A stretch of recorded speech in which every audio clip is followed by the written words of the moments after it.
The nature of our conversation will determine the types of questions that I ask, and then the types of drill down questions that I ask. That comes from rehearsing, being skilled, and being, like you said earlier, a subject matter expert within the particular domain.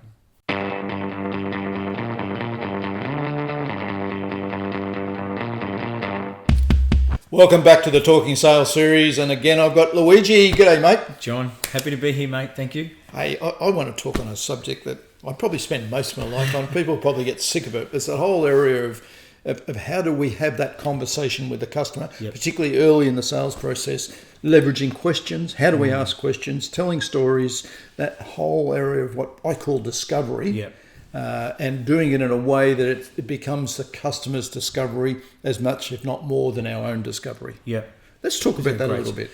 Because I think it's a great and such an important subject, because often we find, I think there's a confusion when it comes to discovery questions, leading questions versus really powerful open questions, right? And most customers these days sense this is a leading question. Correct. He's trying to sell me. It's a loaded question they will respond, you know? And so we've all been there. I've done it before. You ask, I think it's a great loaded question. It's going to get us to the state. But the impact that can have is that it's not helping the customer realize anything different. Is, when we ask needs-based questions with the client, usually they know the answer to the needs. They know, I know what I need.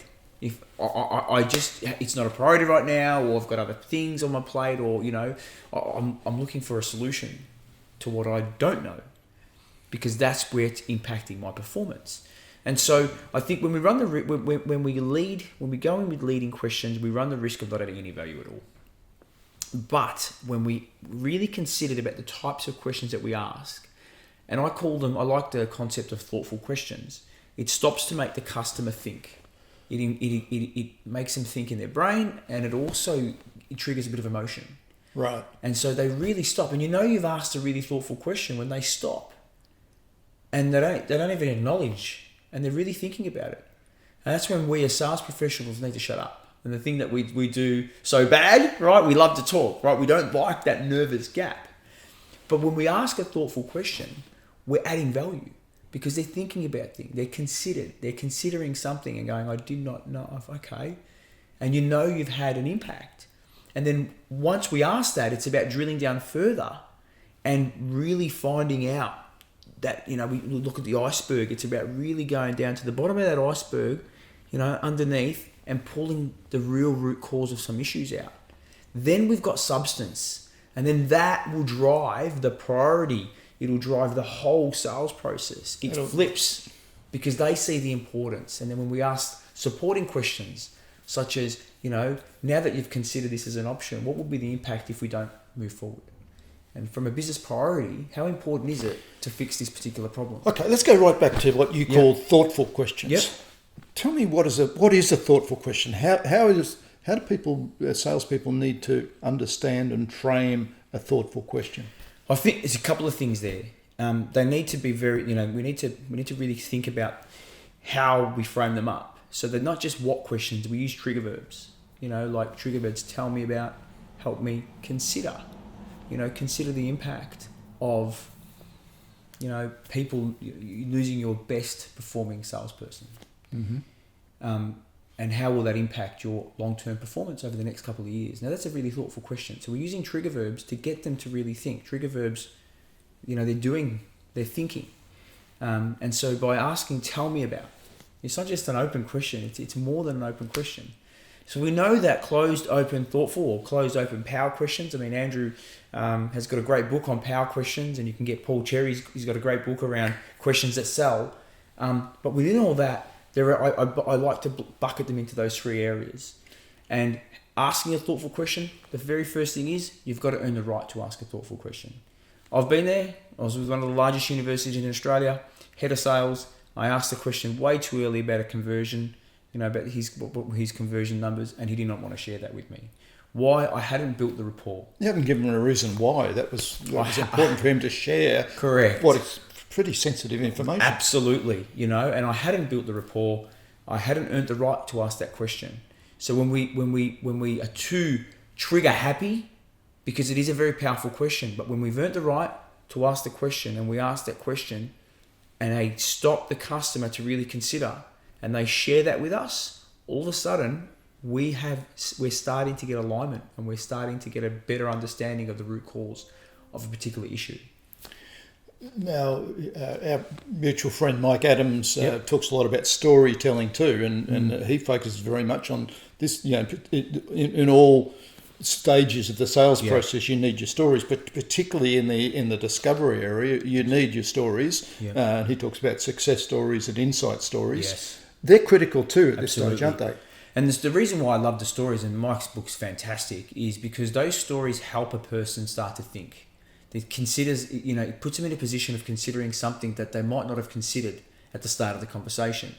We know that people like to hear stories, and they like to, when we say things like, somebody just like you experienced a particular problem, this is the process they went through, this is the outcome, they're like, okay, all of a sudden I'm seeing that there is light at the end of the tunnel. So it gets them to open up. And that's what we need. Great questions, get our customers to open up, get our prospects to open up. Exactly. If you tell a story, what do you expect in return? They're going to give her a story back. Exactly. So, and again, they can't be too long, as we know. I've done it before. You bore the hell out of someone, and all of a sudden it's time. You've just lost the impact. They've got to be short. They've got to be sharp. So let's just go into this whole area a little bit deeper. So we need the questions, and we need to know how to ask those questions. We need thoughtful questions and so on. We need to also have a lot of insight about this. We need to be a domain expert. Correct. And we need to be able to bring insight to the table, not by telling them, but by building that insight into questions. So you think about it, when we think about the research phase, not a lot of emphasis is done on the research phase. We live in a world where we've got access to information. I used to buy IBIS World reports, when I was chasing some of my bigger accounts. And if they were publicly listed, it was great because we're able to obtain all this information. But when we are industry specific and we research a particular industry and client, there's going to be some common trends. And so those common trends could impact performance, it could impact productivity. There's a whole range of things that are happening with that organization. So when we think about these questions, we've really got to predetermine them beforehand. We've got to think about, we've got to role play them. We've got to talk to our colleagues, our accountability buddy, our manager, and say, this is some of the issues they're having. These are some of the questions. Can we role play? Right?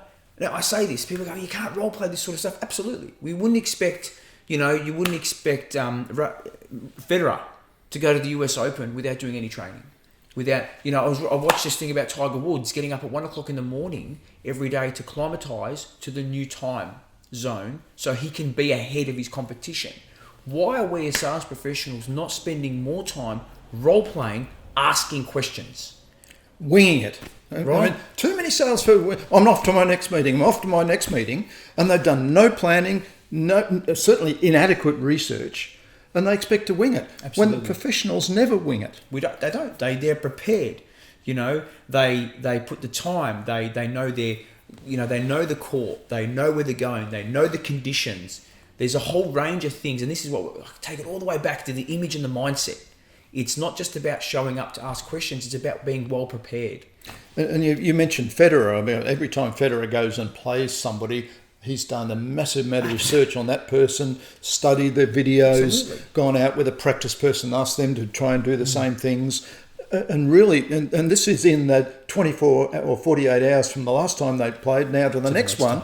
This is like a salesperson needs to do on every meeting, and think it through, understand what the situation, do all your research, and then role play it and practice it. Absolutely. And John, a lot of you listeners and your viewers that are selling enterprise solutions, majority of them are selling, things that are more than $30,000, $50,000, $100,000.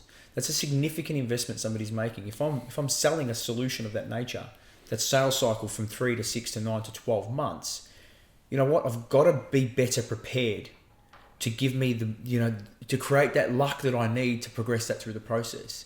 And when we don't prepare, we disrespect the opportunity, and we haven't earned the right to be there. And we disrespect our customer. Absolutely. We're going to waste their time. Yeah.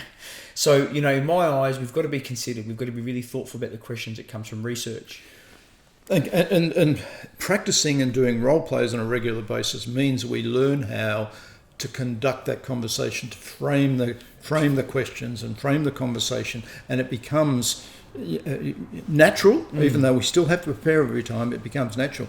We then learn how to be in the moment with the customer. Yep. And there's nothing worse, and I'm prepared all my questions now. Question number one, right? It's if we're going to be peer level with the customer, we've got to come in as a domain expertise and have a conversation, asking the right questions with the right sort of insight, telling the right stories that demands respect to the customer. Correct.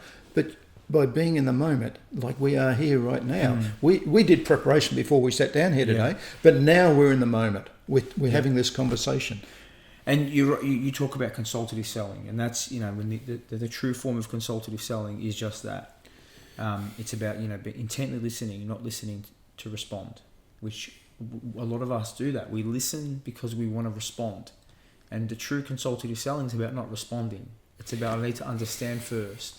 And only until I understand do I move forward. And it's not, yes, having questions predetermined are great, but again, it's not about having a script of questions. It's about they're a guide. And the nature of our conversation will determine the types of questions that I ask, and then the types of drill down questions that I ask.